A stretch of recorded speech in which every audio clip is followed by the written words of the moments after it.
నాకేదైనా ఒక అనారోగ్యం సమస్య వచ్చి ఏ హాస్పిటల్కి అయితే వెళ్ళి చికిత్స పొందుతానో అదే హాస్పిటల్లో అదే స్థాయిలోని వైద్యం ఆ రాష్ట్రంలోని పేదవాడికి కూడా అందాలనేది మరి ఆ దివంగత నేత డాక్టర్ వైఎస్ రాజశేఖర్ రెడ్డి గారి ఉద్దేశం. అంటే దీని యొక్క ముఖ్య ఉద్దేశం మనకేమర్థమవుతుంది? ఏదైతే ఒక కార్పొరేట్ స్థాయి వైద్యం ఉందో అది పేదవాడికి కూడా అందించడమే దీని యొక్క ప్రథమ లక్ష్యం అని చెప్పి మరి ఎంతో మానవత్వంతో ఈ యొక్క గొప్ప కార్యక్రమాన్ని మరి రూపొందించి ఆరోగ్యశ్రీ అని చెప్పి కొన్ని లక్షల మందిని వారి యొక్క ప్రాణాన్ని కాపాడినటువంటి కార్యక్రమమే ఈ ఆరోగ్యశ్రీ పథకం. ఈ ఆరోగ్యశ్రీ పథకం మనం చూసినట్టయితే ఇదొక వెల్ఫేర్ ప్రోగ్రాము, వెల్ఫేర్ స్కీమ్ లాగా మనం చూసే కంటే కూడా ఏదైనా ఒక వెల్ఫేర్ ప్రోగ్రామ్ అంటే దాని మానిటరింగ్ వాల్యూ చూస్తాం. కానీ ఈ ప్రోగ్రామ్ చూసినట్టయితే దీంతో ఇది ఒక మానిటరింగ్ వాల్యూతో పాటు ఒక ఎమోషనల్ వాల్యూ కూడా ఉన్నటువంటి అంత శాంక్టిటీ ఉన్నటువంటి ప్రోగ్రామ్గా ఆరోగ్యశ్రీని చూడాల్సినటువంటి అవసరం ఉంది. మరి ఇదే కార్యక్రమాన్ని ఈ గొప్ప మానవత్వంతో కూడినటువంటి ఈ కార్యక్రమాన్ని దీన్ని నిజం చేస్తూ వైఎస్ఆర్ గారు తీసుకొచ్చినటువంటి ఈ కార్యక్రమాన్ని పేదలకు ఎంతో మంచి చేస్తుందనేటువంటి ఒక గొప్ప లక్ష్యం ఉన్నటువంటి ఈ కార్యక్రమంగా దీన్ని మా నాయకుడు జగన్మోహన్ రెడ్డి గారు దీన్ని మరింత స్ట్రెంథెన్ చేస్తూ మరి మేము అధికారంలోకి వచ్చిన దగ్గర నుంచి ఏ విధంగా అడుగులు ముందుకు వేశారో రాష్ట్ర ప్రజలందరికీ కూడా తెలుసు. జగన్మోహన్ రెడ్డి గారు అధికారంలోకి వచ్చే నాటికి 1059 ఉన్నటువంటి ఈ ఆరోగ్యశ్రీ ప్రొసీజర్స్ ఏవైతే ఉన్నాయో వాటిని 3257 ప్రొసీజర్స్కి పెంచినటువంటి ఘనత జగనన్న ప్రభుత్వానికి దక్కుతుంది. అలాగే నెట్వర్క్ హాస్పిటల్స్ 919 నెట్వర్క్ హాస్పిటల్స్ ఉండేవి మేము అధికారంలోకి వచ్చే నాటికి. మరి వాటిని 2300 హాస్పిటల్స్గా కూడా విస్తరించడం జరిగింది జగనన్న ప్రభుత్వంలో. అలాగే ఆరోగ్యశ్రీ ఏదైతే 5 లక్షల వరకు వర్తింపు ఉండిందో, 5 లక్షలకే పరిమితం ఉండిందో దాన్ని 25 లక్షల వరకు కూడా పెంచినటువంటి ఘనత జగన్మోహన్ రెడ్డి గారి ప్రభుత్వానికి దక్కుతుంది. అలా మనం ఏది చూసినా కూడా జగనన్న ఆనాడు వైఎస్ఆర్ గారు ఏదైతే ఒక ఆలోచనతో ముందుకు వెళ్ళారో దాన్ని మరింత మరింత మరింత స్ట్రెంథెన్ చేస్తూ ఈ రాష్ట్ర ప్రజల ఆరోగ్యం ప్రభుత్వానిదే బాధ్యత.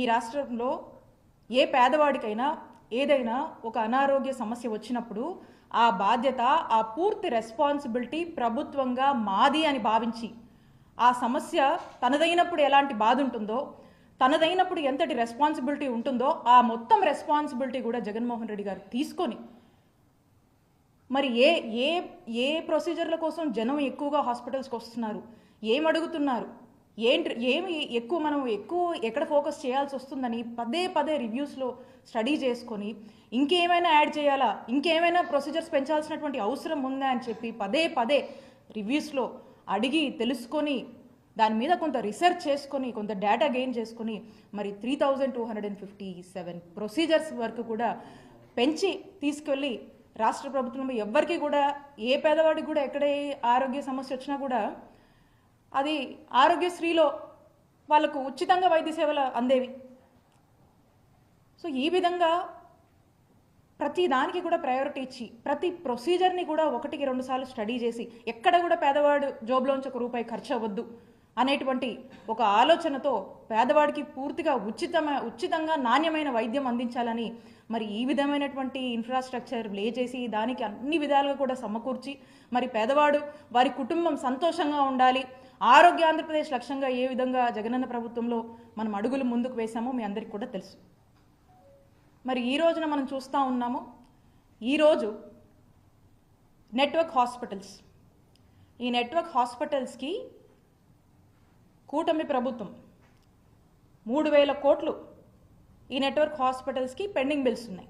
ఇవి చెల్లించాల్సినటువంటి అవసరం, బాధ్యత చంద్రబాబు నాయుడు గారి నాయకత్వంలోని ఈ కూటమి ప్రభుత్వం మీద ఉంది. వీళ్ళు చెల్లించకుండా ఈ రోజున రాష్ట్రంలో పరిస్థితి చూస్తున్నారు. ఈ రోజున పరిస్థితి ఏంటి? నెట్వర్క్ హాస్పిటల్స్ అన్నీ కూడా వాళ్ళ సర్వీసెస్ని నిలిపివేశాయి.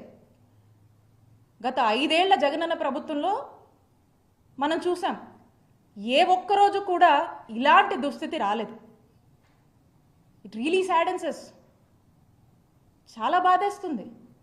ఈరోజు నెట్వర్క్ హాస్పిటల్స్ రాష్ట్రంలో వారి యొక్క సేవలు ఆపేశాయి అంటే పేదవాడికి ఒక ఆరోగ్య సమస్య వస్తే ఎక్కడికి వెళ్ళాలి? ఎవరు చూసుకుంటారు? ఎవరిది బాధ్యత? ప్రభుత్వంగా మీది కాదా రెస్పాన్సిబిలిటీ? ఒక్కసారి రాష్ట్ర ప్రజలు ఒక్కసారి ఇది ఆలోచన చేయాలి. జగనన్న ప్రభుత్వంలో ఏవైతే మేము సేవలు ప్రజలకు ఎక్కడ ఎటువంటి ఇంటరప్షన్ లేకుండా వీలైనంత మెరుగ్గా అందించేందుకు ఎంతలా కృషి చేశామో మీ అందరికీ కూడా తెలుసు. కోవిడ్ లాంటి పాండమిక్ వచ్చి మన నెత్తిన పడితే ఒక్కసారి ఊహించుకోండి. మన రాష్ట్రంలో ఎక్కడ లేనటువంటి విధంగా ఈ నెట్వర్క్ హాస్పిటల్స్కి కావాల్సినంత సపోర్ట్ని అందించి కోవిడ్ని కూడా ఆరోగ్యశ్రీ పరిధిలోకి చేర్చి వాటికి సంబంధించి కూడా ఒక 10 రకాల ప్రొసీజర్స్ని మనం యాడ్ చేసాము మన ఆరోగ్యశ్రీ ప్రొసీజర్స్లో. ఇవన్నీ కూడా ఆరోగ్యశ్రీ పరిధికి తీసుకొచ్చి ఆ పాండమిక్ టైంలో కూడా ప్రజలు ఇబ్బంది పడకుండా, ప్రజలకు ₹1 ఖర్చు అవ్వకుండా ఆ బాధ్యత, ఈ క్రైసిస్ ఇలాంటి సిచ్యువేషన్లో కూడా ఈ డిజాస్టర్ బాధ్యత కూడా ప్రభుత్వానిదే అని భావించి జగనన్న ప్రభుత్వం మరి ఏ విధంగా అడుగులు వేసి ప్రజలకు అండగా ఉందో, ప్రజలకు భరోసానిచ్చిందో, ప్రజలకు ఏ విధంగా కూడా ప్రభుత్వం అండగా ఉండాలో అంతకన్నా మిన్నగా జగనన్న ప్రభుత్వం పనిచేసింది. మరి ఈ రోజున మేము తీసుకొచ్చి మేము పెంచినటువంటి అంటే జగనన్న ప్రభుత్వంలో పెంచినటువంటి ప్రొసీజర్స్ కానీ, జగనన్న ప్రభుత్వంలో మేము ఇచ్చినటువంటి ప్రయారిటీ కానీ అట్లీస్ట్ ఇవి మెయింటైన్ చేస్తే అన్న బాగుంటుంది కదా. ఎలాగో మీరు కొత్త ఆలోచనలు చేయరు. ఏదన్నా ఇంప్రూవ్ చేద్దాము, ఇంకొంచెం ఎన్హాన్స్ చేద్దాం అనేటువంటి ఆలోచన మీకు లేనట్టే అర్థమవుతా ఉంది. పైగా మీరు చూసినట్టయితే మేము జగనన్న ప్రభుత్వంలో 5 ఏళ్లలో ఆరోగ్యశ్రీ ట్రస్ట్ కింద ఎంత ఖర్చు చేశామో చెప్పున. 5 ఏళ్లలో 13,500 కోట్లు సుమారుగా 5 ఏళ్ల జగనన్న పాలనలో ఆరోగ్యశ్రీ ట్రస్ట్ కింద మేము ఖర్చు చేశాం. ఇదే 2014 నుంచి 2019 వరకు అప్పుడు చంద్రబాబు నాయుడు గారు ప్రభుత్వం అప్పుడు 5,100 కోట్లు వీళ్ళు ఖర్చు చేసింది.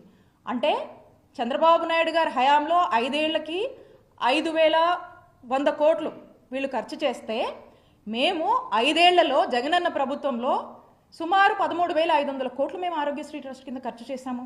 అంటే ఒక్కసారి ఆలోచించండి. చంద్రబాబు నాయుడు గారి హయాంలో సగటున ప్రతి సంవత్సరానికి 1000 కోట్ల వరకు ఖర్చు చేస్తే ఇదే మేము జగనన్న ప్రభుత్వంలో సుమారు 3,000 కోట్ల వరకు కూడా ప్రతి సంవత్సరం మేము ఖర్చు చేస్తూ వచ్చాం. ఇది పేద ప్రజల ఆరోగ్యాన్ని బాధ్యతగా భావించినటువంటి మానవత్వం ఉన్నటువంటి ప్రభుత్వం జగనన్న ప్రభుత్వం.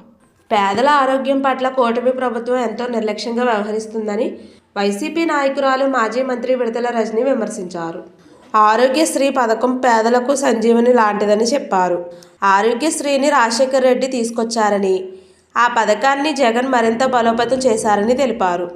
ఆరోగ్యశ్రీ ట్రస్ట్ను ప్రస్తుతం ఏపీ ప్రభుత్వం నిర్లక్ష్యం చేస్తుందని మండిపడ్డారు. ఆరోగ్యశ్రీ నెట్వర్క్ ఆసుపత్రులకు 3,000 కోట్లు చెల్లించవలసి ఉంటుందని, బకాయిలను ప్రభుత్వం చెల్లించకపోవడంతో ఆరోగ్యశ్రీ సేవలను ఆసుపత్రులు ఆపేశారని విడతల రజని అన్నారు. ఓటు వేసి గెలిపించుకున్నందుకు ప్రజలను ఆందోళనకు గురిచేస్తున్నారని చెప్పారు. ప్రజల ఆరోగ్య బాధ్యత ప్రభుత్వానిది కాదనే విధంగా వ్యవహరిస్తున్నారని మండిపడ్డారు. 2019లో జగన్ అధికారంలోకి వచ్చిన తర్వాత 637 కోట్ల పాత ఆరోగ్యశ్రీ బకాయిలను చెల్లించారని తెలిపారు. కూటమి ప్రభుత్వం ఆరోగ్యశ్రీ బకాయిలను వెంటనే చెల్లించాలని రజని డిమాండ్ చేశారు.